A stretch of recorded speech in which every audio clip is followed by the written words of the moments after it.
नमस्कार किसान भाइयों, आज के इस वीडियो के अंदर आप सभी का दिल से स्वागत है। किसान भाइयों, अगर आपके फलों के अंदर मीठापन ना हो तो आपके जो मार्केट में मिलने वाले दाम होते हैं फलों के, वो बहुत ही कम मिलते हैं और जिससे आपका घाटा ही होता है। तो इस घाटे से बचने के लिए और फलों में ज्यादा मीठापन लाने के लिए, ज्यादा शुगर लाने के लिए आप क्या क्या कर सकते हो, और वो भी 5 दिन के अंदर अगर आप कुछ कर सकते हो, पॉसिबिलिटीज है, तो उसके लिए क्या करना चाहिए, ये बात आज के इस वीडियो के अंदर हम जानने वाले हैं। तो जल्द से जल्द सब्सक्राइब का बटन दबा दीजिए, जिससे हमारे आने वाले वीडियो आपको समय पर मिल सके, तो और आप हमारे फैमिली के मेंबर भी बन जाओगे भाई।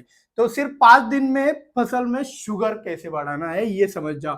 तो शुगर बढ़ाने का भी कोई यूनिट होता है क्या? जी हाँ, जैसे लीटर होता है, जो वैसे किलोग्राम होता है, वैसे ही शुगर बढ़ाने का जो भी एक यूनिट होता है जिसको हम मापते हैं, उसे कहते हैं ब्रिक्स।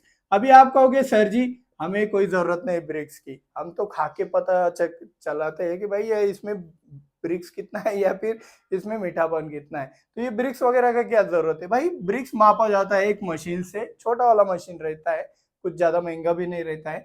तो उस ब्रिक्स के सहारे हमें ये बात पता होनी चाहिए कि भाई हम जो ट्रीटमेंट दे रहे हैं वो सचमुच कारगर है या फिर हमारे फसल में काम क्यों नहीं किया। इसका अगर संशोधन आप खुद से अपने फसल के अंदर करोगे, तो उसमें मॉडिफिकेशन लाके, मतलब उसमें कुछ बदलाव करके आप इस ब्रिक्स को एक्चुअल में बढ़ा सकते हो। ये बात जानने के लिए आपको ये छोटी छोटी बातें पता होना बहुत जरूरी है, कुछ में मुश्किल भी चीज नहीं है। ब्रिक्स जैसे तापमान को मेजर करने के लिए डिग्री सेल्सियस का इस्तेमाल किया जाता है, वैसे ब्रिक्स का इस्तेमाल किया जाता है शुगर को, यानी कि मीठेपन को मापने के लिए। तो इस मीठेपन को मापने के लिए हम ब्रिक्स का इस्तेमाल करेंगे, ठीक है। तो ये एक बात तो मान ली। 17 ब्रिक्स के ऊपर अगर आपका शुगर जाता है तो वहां पे थोड़ा मीठापन अच्छे से आ जाता है। 17 के अंदर तो भाई वो थोड़ा सा स्वाद बिगड़ा रहता है। तो अगर आपकी ब्रिक्स अगर 15 ब्रिक्स हो, आपके फलों के अंदर ब्रिक्स 15 ब्रिक्स हो, तो भाई 15 से 17 भी हो गया तो बहुत बड़ा छलांग रहता है। ये ब्रिक्स वाले लैंग्वेज में हो गया, तो ये ठीक है। अभी आप खाके देखते हो, तो खाके क्या होता है, आपको अंदाजा आने में दिक्कत होता है, कैसे बता देता हूँ। हम किसान है भाई, हमें पता है कौन सा फल पूरे पौधे में मीठा वाला है, हम उसी को हाथ लगाते हैं और वही स्वाद लेते हैं और वो मिठाई लगता है। लेकिन जब मार्केट वाले जो व्यापारी आते हैं, व्यापारियों को पता होता है कि कौन से में मीठापन कम है, वो उसी को हाथ लगाते हैं और कहते हैं भाई ये मीठापन कम है। तो यही वाला चीज होता है, सब मेंटेलिटी का खेल है। तो वो भी चीज जरूरी है कि भाई एक एवरेज जो व्यापारी जिस फल को हाथ लगाएगा उसमें भी मीठापन होना जरूरी है।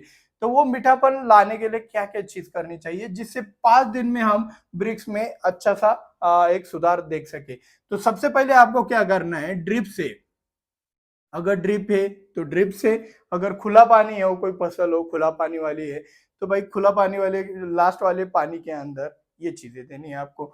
कौन सी वाली चीज देनी है आपको? देना है पोटेशियम सोनाइट। जी हाँ, पोटेशियम सोनाइट 1 एकड़ के लिए 10 किलो देना है आपको। ठीक है, 1 एकड़ के लिए 10 किलो पोटेशियम सोनाइट दे दिया। इसी के साथ साथ आपको इसके अंदर देना है गाय का दूध। जी हाँ, गाय का दूध भी देना है। इसका लॉजिक यही है कि भाई आपके फसल में कैल्शियम जाएगा, कैल्शियम से मजबूती भी आएगा और फ्लेक्सिबिलिटी के कारण जो क्रैकिंग वगैरह का जो टेंशन है वो नहीं रहता है। तो यहाँ पे आप 5 लीटर गाय का दूध भी दे सकते हो, 3 लीटर भी ले सकते हो 1 एकड़ के लिए। तो ये ड्रिप से जाने के बाद स्प्रेइंग में से हमें 2 चीजें करनी है। कौन सी चीजें करनी है जान लो, जान लो। तो सबसे पहली वाली चीज क्या है, हमें लेना है मॉलिब्डेनम का स्प्रे। अभी आपके पास 2-3 प्रकार के मॉलिब्डेनम आते हैं। कौन कौन से प्रकार के आते हैं? एक पोटेशियम मॉलिब्डेनम आता है, एक सोडियम मॉलिब्डेनम आता है, और एक आता है आपका अमोनियम मॉलिब्डेनम। तो भाई आप किसी भी प्रकार का मॉलिब्डेनम का इस्तेमाल यहाँ पे कर सकते हो। सिर्फ आपको एक बात ध्यान में अच्छी तरीके से रखना है कि ये मॉलिब्डेनम का डोज है ना भाई, ये फिक्स नहीं है। आप इसका इस्तेमाल 30 ग्राम से भी कर सकते हो, 50 से भी कर सकते हो, 100 से भी कर सकते हो, और भाई बहुत बड़ा इमरजेंसी है, शुगर ही नहीं आने वाला, आपको पक्का गारंटी है, तो उस कंडीशन में 1 ग्राम से भी कर सकते हो। 200 लीटर पानी के लिए 200 ग्राम से। ठीक है। तो मॉलिब्डेनम प्लस आपको क्या करना है, गाय का दूध का भी स्प्रे करना है, ठीक है। इससे क्वालिटी में इंप्रूवमेंट होगा, शुगर में भी आपको बढ़ोतरी मिल जाएगी। तो 200 लीटर पानी के लिए 500 ml का गाय का दूध का भी इस्तेमाल आपको करना है। अगर आपको शुगर की ज्यादा दिक्कत नहीं है तो आप 30 ग्राम का डोज उठाइए मॉलिब्डेनम का। अगर थोड़ी सी उससे ज्यादा है 50, फिर आपको लगता है कि नहीं नहीं भाई ठीक ठाक है लेकिन दिक्कत बड़ी हो सकती है, तब ऐसी सिचुएशन में 100 ग्राम, और दिक्कत हो चुकी है भाई आपके फसल में फलों में शुगर ही नहीं है, तो 200 ग्राम का इस्तेमाल करना है। ये आपको आना चाहिए, ये आता है अनुभव से। तो सबसे पहले डाल रहे हो तो 50 ग्राम से भी आप स्टार्ट कर सकते हो। एक बार अनुभव आ गया कि भाई 50 ग्राम डाला इतना शुगर आता है यार, ठीक है यार, मैं अगली बार 30 ग्राम ही ट्राई करूंगा, अगली बार मैं 100 ग्राम ट्राई करूंगा, कम आया। तो इस तरीके से आप अपने कला को विकसित कर सकते हो। तो गाय का दूध भी आपको 500 ml लेना है। ये हो गया हमारा पहला स्प्रे, ये पहला स्प्रे लेना है। ये स्प्रे होने के बाद 2 दिन बाद आपको क्या करना है, हमारा दूसरा स्प्रे निकलना है जिससे आपको कम से कम समय में शुगर आ जाए। तो दूसरा वाला स्प्रे कौन सा है, chelated calcium 200 gram plus boron 200 gram plus दूध 500 ml। इन दोनों स्प्रे के अंदर सिर्फ 2 दिन का अंतराल रखना है और स्प्रे कवर कर लेना है। आपके फसल के अंदर अगर ब्रिक्स, अगर 15 ब्रिक्स है तो एकदम से वो आप देखोगे कि भाई 16-17 ब्रिक्स के ऊपर आराम से गया है।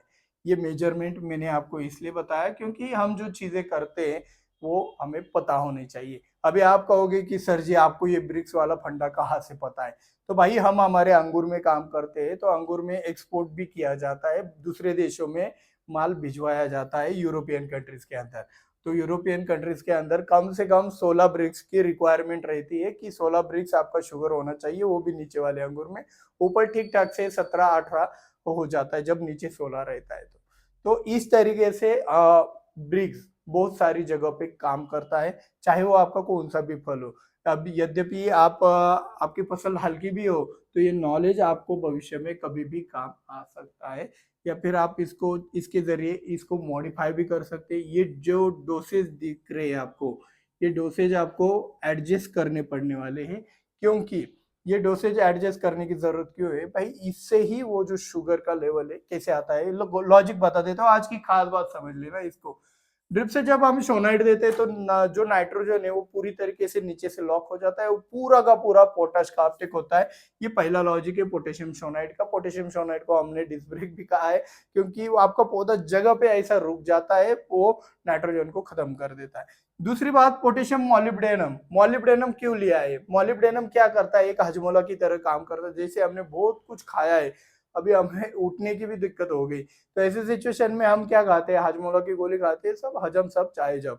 तो उसी तरीके से मॉलिब्डेनम का कार्य होता है। फसल ने जब एक्सेस नाइट्रोजन उठा लिया है और फसल में मैच्योरिटी ठीक ठाक से नहीं आ रही है, तो ऐसी सिचुएशन में उस अत्यधिक नाइट्रोजन को पचाने के लिए वो जो हाजमोला जैसी गोली है वो है आपकी मॉलिब्डेनम। तो इसको हाजमोला की तरह याद रखोगे तो इमरजेंसी में अच्छे से याद आ जाएगा, ठीक है। तो मॉलिब्डेनम दूध का इस्तेमाल इसलिए कि भाई फ्लेक्सिबिलिटी बढ़ेगी, गाय का दूध से कैल्शियम मिलेगा, कैल्शियम जितना दोगे उतना अच्छा रहता है, इसीलिए दूध का इस्तेमाल हमने ज्यादा किया है। और कैल्शियम बोरान का इस्तेमाल, कैल्शियम से तो कैल्शियम ही मिलता है, दूध से भी कैल्शियम मिलता है।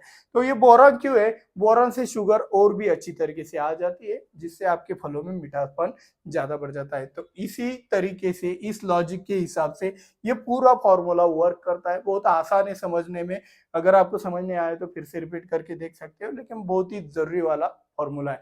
फॉर्मूला अच्छा लगा हो तो वीडियो को लाइक, चैनल को सब्सक्राइब करके ज्यादा से ज्यादा शेयर करके अन्य निर्माता फैमिली को सपोर्ट जरूर कीजिएगा। मिलते हैं अगले वीडियो में। जय जवान जय किसान।